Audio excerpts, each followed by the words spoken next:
মহান আল্লাহ অত্যন্ত দয়ালু ও ক্ষমাশীল, তাই তো সে ক্ষমাশীল মানুষকে বেশি ভালোবাসেন। তোমরা ক্ষমা করতে শেখো, কারণ ক্ষমা করলে কখনো মর্যাদা কমে যায় না। পবিত্র কুরআনে বর্ণিত আছে যে যদি তোমরা ভালো কিছু প্রকাশ করো কিংবা গোপন কিছু গোপন রাখো এবং মন্দকে ক্ষমা করো তবে নিশ্চয়ই আল্লাহ ক্ষমাশীল, কারণ তিনি ক্ষমতাবান। একজন মানুষের সবচেয়ে বড় গুণ হল কাউকে ক্ষমা করতে পারা। ক্ষমা তো সবাই করতে পারে, কিন্তু নিজের মনের প্রশান্তির ক্ষমা কজন করতে পারে? ক্ষমা কখনো অতীতকে পরিবর্তন করতে পারে না, কিন্তু ভবিষ্যতে অনেক কিছু পরিবর্তন করে দিতে পারে। ভালোবাসার মানুষগুলোর মধ্যে ক্ষমা করা সবচেয়ে বেশি প্রয়োজন, কারণ তা না হলে ভালোবাসা কখনো পূর্ণতা পায় না। ক্ষমা ছাড়া দুটি মানুষের ভালোবাসার কোনো অস্তিত্ব থাকে না।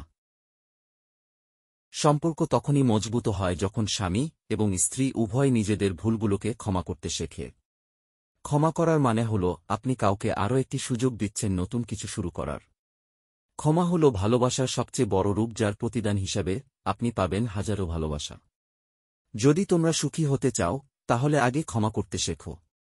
ভুল ত্রুটি, ঝগড়াঝাটি, মারামারি, জেদ, উত্তেজনা এই সব জিনিস যখন চলে আসবে, তখন মানুষকে আর ক্ষমা করা যায় না, বরং নিজেকে ধ্বংস করে দেয় এই সমস্ত জিনিসগুলো। ক্ষমা কখনো অতীতকে পরিবর্তন করতে পারে না, তবে ভবিষ্যতকে আরও বড় করতে পারে।